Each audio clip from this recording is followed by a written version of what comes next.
Hi everyone, my name is Brendan. And today we're going to be talking about Canada Goose. My fellow presenters are Anna, Julia, Natasha, Uni, and Megan. This is our presentation agenda. Canada Goose is a worldwide leader in performance luxury apparel that caters to extreme cold weather.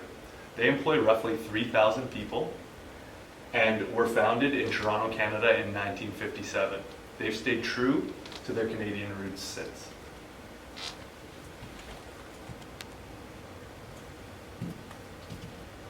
Hi, I'm Anna, and I'll be covering the mission, vision, and values, as well as the business strategy. Let's begin with the mission, vision, and values. Their mission is to free people from cold no matter where they live and empower them to experience more from life. Their vision is to define luxury globally. Their values include authenticity, entrepreneurship, passion, innovation, and relentlessness. Now, for their business strategy, they are closely related to Porter's broad differentiation, which I have the definition behind me.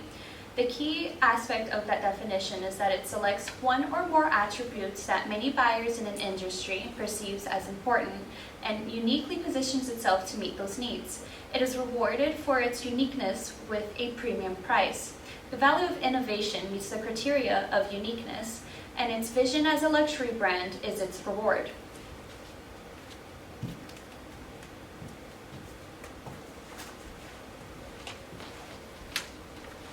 Hi, I'm Natasha, and I'll be discussing the environmental factors. For the environmental factors, one approach that was used was the competitive approach. Canada Goose noticed that all their department stores looked the same and decided to implement the cold room to different locations. This was a unique decision they made in order for their customers to experience how warm their coats are in a room that is minus 25 degrees Celsius. The external environment also plays a role with the activist protesters that could potentially influence the company in a negative light due to animal cruelty, giving the company bad publicity. The final factors that play a role are the economic climate, technological and demographic factors, and globalization. Yoonhee will expand on globalization.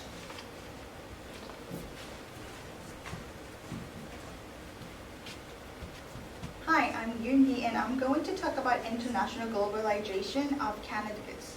The Canada Goose started as Snow Goose in 1957, and they changed their name to Canada Goose when they entered Euro market in the early 1990s.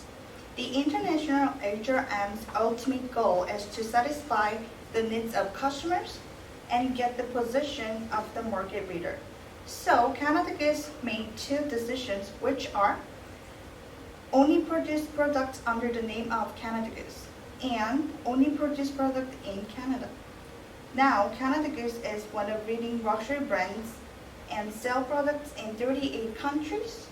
Also, they are planning to expand worldwide.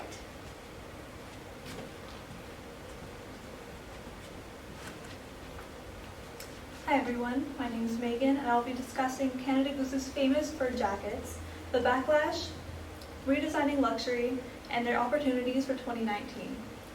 Canada Goose has been recognized for its high-quality fur and goose down outerwear apparel, pulling high-end shoppers and celebrities like Drake for their distinctive designs. However, the luxury retailer has been slow to change to consumers' growing demand for cruelty-free, and ethical apparel. They are lagging in the marketplace behind huge brands including Gucci, Macaj, and Michael Kors that have already changed their policies to include 100% fur-free policies. PETA has attacked the brand for animal cruelty practices, despite Canada Goose's policies being in line with ethical practices and policies, such as Canada's Agreement of International Humane Trapping Standards. Despite the brand's continued success, bringing $255 million in revenue, they have the opportunity to become industry leaders by introducing a new line of 100% fur-free jackets by the end of 2019, including fur jackets for current consumers and vegan jackets for socially conscious ones.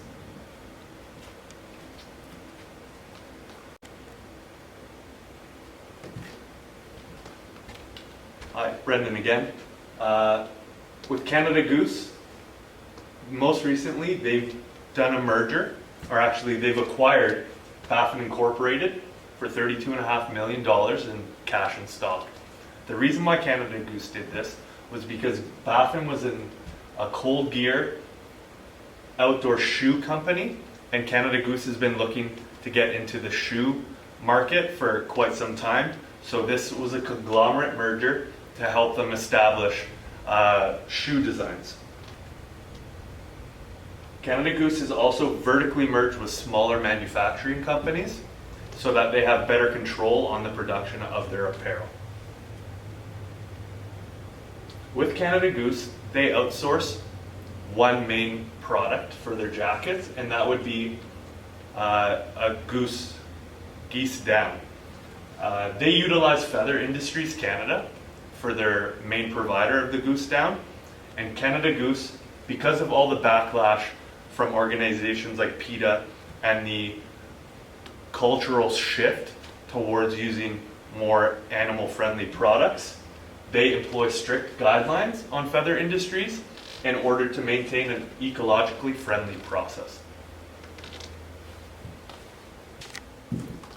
Hi, I'm Julia, and I will be discussing forecasting demand. So in order to properly forecast demand, we must look at past, soft, and hard measures, which provide us with information on factors such as consumer feedback and revenue, and predict future demands and sales. The first factor is consumer feedback, a soft measure as it focuses on intangible data, numbers that are opinion-based but necessary nonetheless. 87% of individuals said they loved the brand and had positive feelings towards it, while 84% of Canada Goose owners, meaning they already have the jacket, said they would choose it again when purchasing their next coat. This would then indicate that companies, retail stores, and e-commerce or online shopping sites would need to maintain their staff and employees for the sales of these coats. The next sector is e-commerce and DTC, also known as direct-to-consumer.